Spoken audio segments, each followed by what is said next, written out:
ಎಲ್ಲರಿಗೂ boss welcome back to Sagar stories ಮಗ. Justin ಬರ್ತಿದೆ ಒಂದು ಬಿಗ್ ಬ್ರೇಕಿಂಗ್ ಅಪ್ಡೇಟು IPL ಕಡೆಯಿಂದ ಮಗ. ಅಫಿಷಿಯಲ್ ಅಪ್ಡೇಟು ಜಯ ಶಾ ಅವರು ಕನ್ಫರ್ಮ್ ಮಾಡಿದರೆ BCCI ಸೆಕ್ರೆಟರಿ ಜಯ ಶಾ ಇನ್ನ ICC ಚೇರ್ಮನ್ ಆಗಿಲ್ಲ. ಜಯ ಶಾ ಇನ್ನ BCCI ಸೆಕ್ರೆಟರಿ ಆಗೇನೆ ಉಳ್ಕೊಂಡಿದ್ದಾರೆ, ಇನ್ನ ಅವ್ರು ರಿಸೈನ್ ಮಾಡಿಲ್ಲ, ICCಗೆ ಹೋಗಿಲ್ಲ ಇನ್ನ. ಸೊ ಅಲ್ಲಿ ಹೋಗಿನ ಮುಂಚೆ ಏನೋ ಒಂದು ಡ್ರಾಸ್ಟಿಕ್ ಮೂವ್, ಸಖತ್ ಮೂವ್ನ ಒಂದು ಮಾಡೋಣ IPL ಅಲ್ಲಿ. ಹೋಗಿನ ಮುಂಚೆ ಒಂದು ದೊಡ್ಡದಾಗ ಒಂದು ಕೊಟ್ಬಿಟ್ಟು ಹೋಗೋಣ ಗುರು ಅಂತ ಅನ್ಕೊಂಡು ದೊಡ್ಡದಾಗೇನೆ ಕೊಟ್ಟಿದ್ದಾರೆ. ಈ ಹಿಂದೆ IPL ಚರಿತ್ರೆಯಲ್ಲೇ ಇಲ್ಲದೆ ಇರುವಂಥ ಒಂದು ಮೂವ್ನ BCCI ಇವಾಗ ಮಾಡಿದೆ ಮಗ. ಅದೇ ಮ್ಯಾಚ್ ಫೀಸು ಪ್ಲೇಯರ್ಸ್ಗಳಿಗೆ ಯೂಸ್ ಆಗುವಂಥದ್ದಿದು. ಪ್ರತಿಯೊಬ್ಬ ಪ್ಲೇಯರ್ಗೂ 7.5 ಲಕ್ಷ, ಮ್ಯಾಚಲ್ಲಿ ಆಡುವಂಥ ಪ್ರತಿಯೊಬ್ಬ ಪ್ಲೇಯರ್ಗೂ ಕೂಡ 7.5 ಲಕ್ಷನ ಕೊಡಲಾಗುತ್ತದೆ. ಪ್ರತಿಯೊಂದು ಮ್ಯಾಚ್ಗೂ ಕೂಡ ಅವ್ರು ಆಡಿದ ಮ್ಯಾಚ್ ಎಲ್ಲ ಇದರಲ್ಲಿ ಇನ್ಕ್ಲೂಡ್ ಆಗುತ್ತೆ ಅಂತ ಕಾಣಿಸುತ್ತೆ. ಇವಾಗ ಅದೇ ಇಂಪ್ಯಾಕ್ಟ್ ಪ್ಲೇಯರ್ ರೂಲ್ ಬಂದಿದ್ದೆಲ್ಲ, ಸೊ ಲಿಸ್ಟ್ ಮಾಡಿರ್ತಾರಲ್ಲ ಅವ್ರ ಹೆಸರುಗಳು ಜೊತೆಗೆ ಸಬ್ಸ್ಟಿಟ್ಯೂಟ್ ಪ್ಲೇಯರ್ಗಳ ಹೆಸರುಗಳೆಲ್ಲ ಏನಿರ್ತಾರೆ, ಸೊ ಆ ಪ್ಲೇಯರ್ಗಳ ಹೆಸರೆಲ್ಲ ಇದರಲ್ಲಿ ಇನ್ಕ್ಲೂಡ್ ಆಗುತ್ತೆ. ಅವರು ಕೂಡ ಮ್ಯಾಚ್ ಆಡ್ದಂಗೆ ಲೆಕ್ಕಕ್ಕೆ ಬರುತ್ತೆ. ಇನ್ನು ಮಿಕ್ಕಿರೋ ಪ್ಲೇಯರ್ ಬಗ್ಗೆ ಅಷ್ಟೊಂದು ಐಡಿಯಾ ಇಲ್ಲ ನನಗೆ. ಒಟ್ಟಲ್ಲಿ ಮ್ಯಾಚ್ ಆಡೋಂಥ ಪ್ಲೇಯರ್ಗೆ ನನ್ನ ಪ್ರಕಾರ ಕೊಡುವಂಥ ಸಾಧ್ಯತೆ ಇರುತ್ತೆ. 7.5 ಲ್ಯಾಕು ಸುಮ್ಮನೆ ಬರೀ ಬೆಂಚಲ್ಲಿ ಕಾವು ಕೊಡುವಂಥ ಪ್ಲೇಯರ್ಗಳಿಗೆ ನನ್ನ ಪ್ರಕಾರ ಸಿಗೋದಿಲ್ಲ. ಅದೇ ಇಂಪ್ಯಾಕ್ಟ್ ಪ್ಲೇಯರ್ ಲಿಸ್ಟ್ ಇರಬೇಕು ಅಥವಾ ಸಬ್ಸ್ಟಿಟ್ಯೂಟ್ ಲಿಸ್ಟಲ್ಲಿ ಇರಬೇಕು. 1.05 CR ಇವರು ಅಡಿಷ್ನಲಿ ಅರ್ನ್ ಮಾಡ್ತಾರೆ ಮಗ. ಸೊ ನೋಡಿ, ಇವಾಗ ಒಬ್ಬ ಪ್ಲೇಯರ್ನ 20 ಲಕ್ಷ ಕೊಟ್ಬಿಟ್ಟು ಅಥವಾ ಒಂದು 50 ಲಕ್ಷ ಕೊಟ್ಬಿಟ್ಟು ತಗೊಂಡಿದ್ದಾರೆ ಅಂತ ಅನ್ಕೊಳ್ಳಿ ಒಂದು ಫ್ರಾಂಚೈಸಿ. ಅವ್ರು ಎಲ್ಲ ಮ್ಯಾಚ್ನ ಆಡ್ತು ಅಂತಂದರೆ ಅವರಿಗೆ ಮ್ಯಾಚ್ ಫೀಸಿಂದನೇ 1.05 CR ಬರುತ್ತೆ ಒಂದು ವರ್ಷಕ್ಕೆ, ಒಂದು ಸೀಸನ್ಗೆ 1.05 CR. ಸೊ ಇದು ಕಮ್ಮಿ ಅಮೌಂಟ್ ಅಲ್ಲ.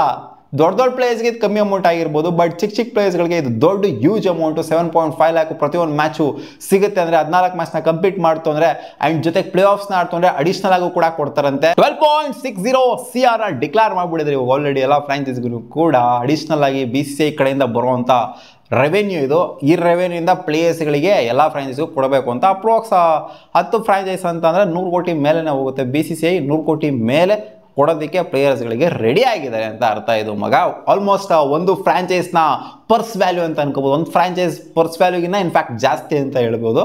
ಸೊ ಒಂಥರ ದಾನ ಕೊಡ್ತಾ ಇದ್ದಾರೆ. ನಾವು ಎಷ್ಟೊಂದೆಲ್ಲ ಅರ್ನ್ ಮಾಡ್ತಿದ್ದೀವಿ IPL ಇಂದ, ಪಾಪ ಪ್ಲೇಯರ್ಸ್ಗಳು ಕೂಡ ನಮ್ಮ ಕಡೆಯಿಂದ ಸ್ವಲ್ಪ ಕೊಡೋಣ ಗಿಫ್ಟು ಅನ್ನೋ ಥರ ಕೊಡ್ತಾ ಇದ್ದಾರೆ. ಯಾವಾಗಲೂ ಮಾಡಬೇಕಾಗಿತ್ತು ನನ್ನ ಪ್ರಕಾರ, ಇವಾಗ ಮಾಡ್ತಾ ಇದ್ದಾರೆ. ಅದೇ ಹೇಳ್ತಲ್ಲ ಮಗ, ಇದು ಯಾರಿಗೆ ಸಿಕ್ಕಾಪಟ್ಟೆ ಬೇಕಾಗುತ್ತೆ ಅಂತಂದರೆ ಯಂಗ್ ಪ್ಲೇಯರ್ಸ್ಗಳು ಇರ್ತಾರೆ ನೋಡಿ, ಒಂದು 20 ಲಕ್ಷ 50 ಲಕ್ಷ ಇಂಥ ಬೇಸ್ ಪ್ರೈಸ್ಗೆ ಪಿಕ್ ಆಗಿರ್ತಾರೆ ನೋಡಿ, ಅಂಥ ಪ್ಲೇಯರ್ಸ್ಗಳಿಗೆ ಸಿಕ್ಕಾಪಟ್ಟೆ ಇದು ಅಡ್ವಾಂಟೇಜ್ ಆಗುತ್ತೆ. ಎಲ್ಲ ಮ್ಯಾಚ್ನು ಆಡೋ ಅಂಥವ್ರಿಗೆ.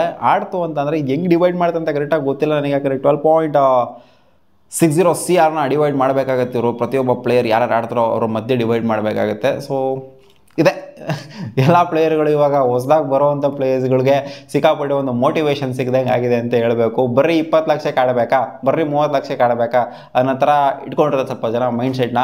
ಅದೇ ನಾನೇನೋ ಮಸ್ತಾಗಿ ಆಡ್ತೊಂಡು ಎಲ್ಲ ಮ್ಯಾಚ್ನು ಆಡ್ತು ಅಂತಂದರೆ ನನಗೆ ಒಂದು ಇಯರ್ಗೆ 1 ಕೋಟಿ ಸಿಗುತ್ತೆ ಗುರು ಅಡಿಷ್ನಲ್ ಆಗಿ ಅಂತಂದರೆ ಅದು ಒಂದು ಮೋಟಿವೇಶನ್ನು ಪ್ಲೇಯರ್ಗೆ ಸಗದಾಗಿ ಆಡೋದಕ್ಕೆ. ಸೊ ನೋಡೋಣ ಏನಾಗುತ್ತೆ ಅಂತ. ಇನ್ನು ಏನೇನೋ ಮೂವ್ಗಳನ್ನ ಈ ಸೀಸನ್ ಎಕ್ಸ್ಪೆಕ್ಟ್ ಮಾಡ್ತಿದ್ದೀವಿ. ಸೊ ಆ ಮೂವ್ಗಳಲ್ಲಿ ಈ ಮೂವ್ ಕೂಡ ಒಂದು ಮೇಜರ್ ರೂಲ್ ಇದು.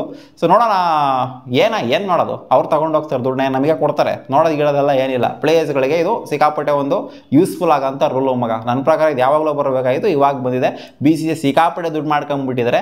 ಸೊ ದುಡ್ಡನ್ನ ಹೆಂಗೆ ಖರ್ಚು ಮಾಡೋದು ಅಂತ ಈ ಥರ ಖರ್ಚು ಮಾಡಿದ್ದಾರೆ ಅಷ್ಟೇ ನನ್ನ ಪ್ರಕಾರ. ಸಿಗೋಣ ಮುಂದಿನ ವಿಡಿಯೋದಲ್ಲಿ ಗಾಯ್ಸ್, ಬಾ.